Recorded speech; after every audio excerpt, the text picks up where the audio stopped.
In the next few videos, we're going to take a look at the development of a democratic state in South Africa. So how did their early years work out? How did their government handle becoming a new government, and how well did they do it? So we'll break it down into these three videos.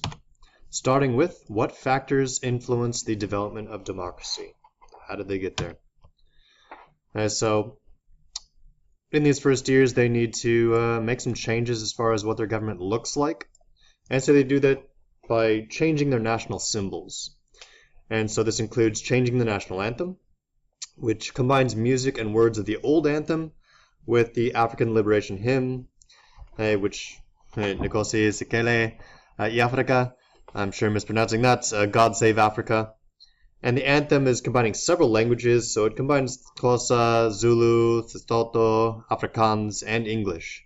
And so it's one of Mandela's big ideas is the creation of this rainbow nation where everybody's getting along all together, all these different races. And so the national anthem is kind of a symbol of that rainbow nation idea. They changed the flag a bit, as you can see there, quite a bit. They'll include the colors of the old Boer republics, the red, white, and blue. But they'll also add African nationalist colors that you can see in the ANC flag of black, green, and yellow. So it's a lot of combination of old and new in this new South Africa. They'll also even create new public holidays, so holidays will be added to commemorate the liberation struggle and major events.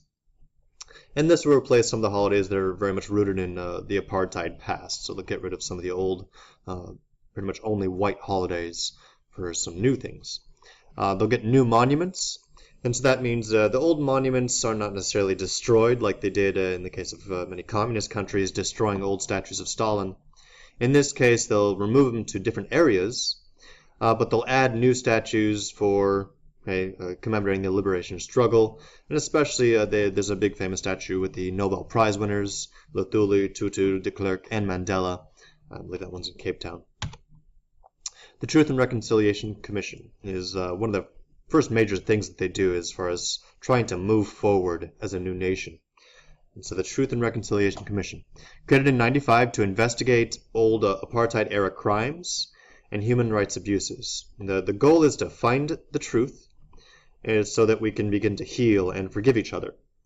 It is chaired by Archbishop Desmond Tutu and is based on the principle of restorative justice, not retributive justice. So this is not a court of law.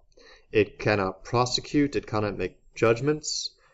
This is about finding the truth and working on forgiving each other. So it's not going to go out and dole out punishments or prison time or anything like that. The hearings are from 1996 to 1998. They're broadcast on radio and live TV. And this is the chance for everybody to kind of air their grievances and talk about what happened. 22,000 victims tell their stories. And in many cases, people just want to know what happened to missing family members that may have been kidnapped or went off to fight and never returned home. And so, move this. Get out of the way. There you are.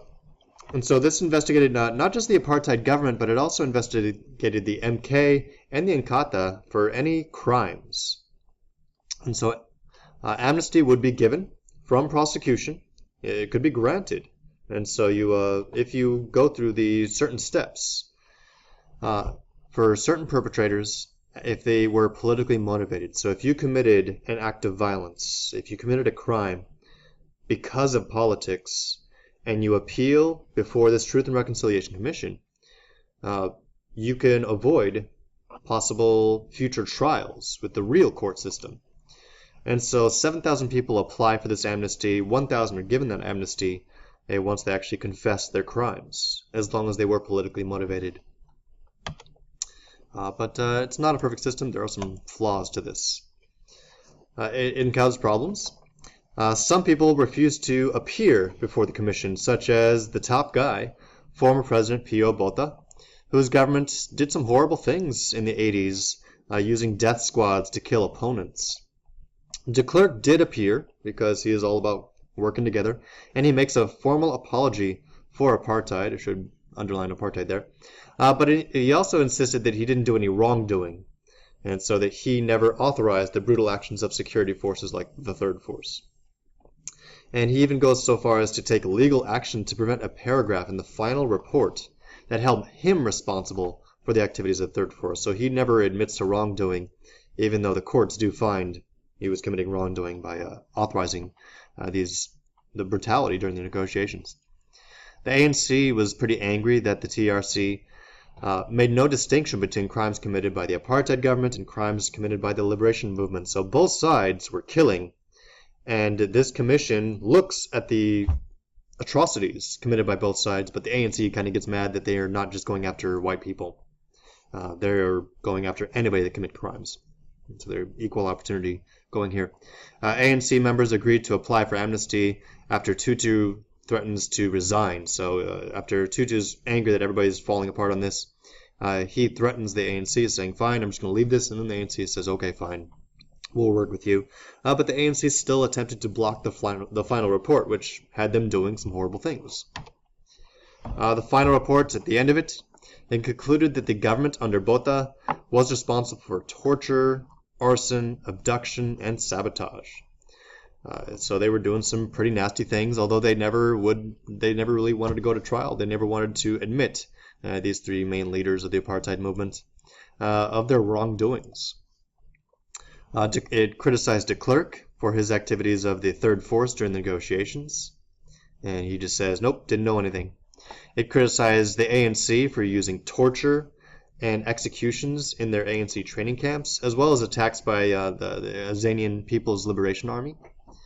It also criticized civilian attacks by the United Democratic Front, especially, and this is a fun one, especially the necklace executions, in which people are publicly executed with a car tire that is filled with gasoline, placed around a victim's neck, and set on fire.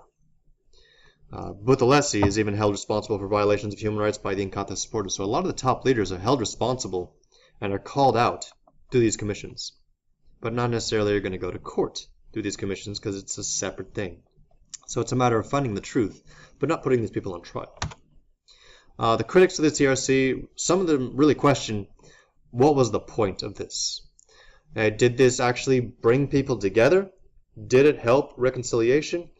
Or did it just make everybody mad and further divisions? So they got the truth out, but as far as reconciliation, many, and I think I agree as well, that it didn't really bring people together. It brought the truth out, and I don't know if that helped or hurt. Many whites just ignored the hearings. They turned the TV off. They saw it as a witch hunt, that they're just going after white people, even though they were going after everybody. Many blacks believed that justice had not been done and murderers were allowed to walk free. Those 1,000 people that were given amnesty didn't have to go to trial for those real crimes committed. They didn't have to go to a real court.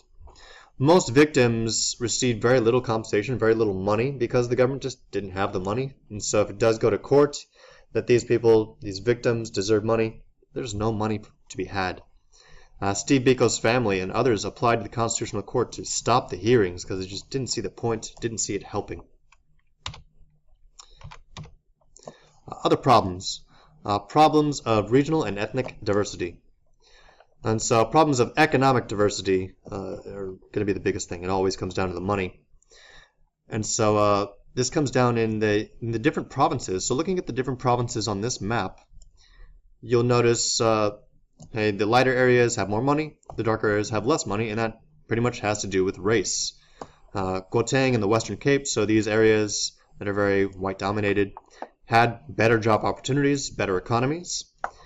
Eastern Cape and Limpopo, where former homelands and high levels, so these were pretty much undeveloped areas, have less employment. They're not doing as well. So there's a large migration of people from the former homelands into the big cities, into states or provinces that were white-dominated and really continued and continue to be white-dominated. And so we got this repeating pattern where townships develop around the edges of the cities.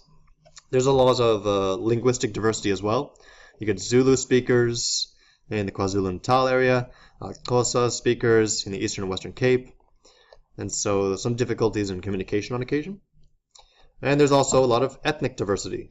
Indians living in KwaZulu-Natal, colored people living in the Western Cape. And legal racism's out, but it's going to take a long while to truly get rid of the racist attitudes and prejudice of people, it's going to take a generation or two or five to truly root out racism. But economics is going to be the major struggle they're going to have to go through for a little while. Mandela's focus is on reconciliation, forgiveness, working together. And so he forgave former adversaries, the prison guards, he forgives the lawyers that called for his death penalty.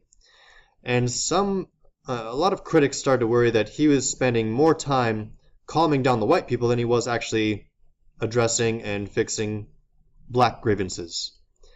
Some felt that whites really didn't care. They didn't really reciprocate his gestures of goodwill, so he would forgive them, but they would remain silent.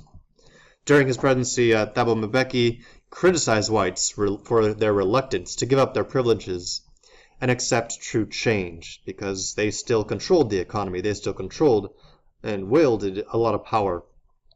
The national cricket and rugby teams remained white-dominated, and whites were very reluctant to admit of the idea of white privilege and that they benefited from apartheid. The ANC was also not doing great things, that they would often use race as a shield against criticism. So if there was a white critic that didn't like or had a real reason why the ANC was doing a bad thing, anytime they would stand up against the ANC, they were shouted down as racists, and their criticisms were ignored, even though they may have been valid criticisms for positive change in the government. And so class also emerges as a new division, in that it used to be just racial division, but class becomes more important as we get in the wealthy areas the rise of a black middle class. So we start to see a division within the black community between rich and poor. More problems of these diversity. Religion was never a huge issue when it comes to South African politics. Christians were the majority, are the majority. As you can see, all the areas in green, that's the percentage of Christians in South Africa. But the new government is secular, similar to India's government, secular, and most governments being secular, at least democracies. The former NP, so the old government, the apartheid government, had a very Calvinist outlook. The school curriculum was Christian nationalism. But the new curriculum is focused on tolerance. And even the Bill of Rights focuses and guarantees freedom of conscience, religion, thought, belief, and opinion. So religion has not been a huge factor. Foreign affairs. The old government was incredibly isolated and was the target of economic, cultural, sporting, and diplomatic sanctions. Nobody wanted to talk to them. However, after 1994, South Africa rejoins the world. They become the 53rd member of the African Union. They join the South African Development Community. They rejoin the British Commonwealth so they can get back into the Commonwealth Games and be friends with England again. The UN removes all their economic sanctions and they are given back their full membership status. So here is Mandela speaking at the UN like a rock star. No major foreign policy crisis, but there was a little tension with a couple of the big powers. South Africa's open support for countries like Cuba, Libya, and Palestine angered the US government, so sometimes early on Clinton and Mandela were getting into little fights over this. And South Africa attempted to maintain ties to China and Taiwan, and they had a close relationship with Taiwan, but eventually they had to cut off ties to Taiwan if they wanted to remain friends with China, and so they had to recognize the One China policy. We'll stop there.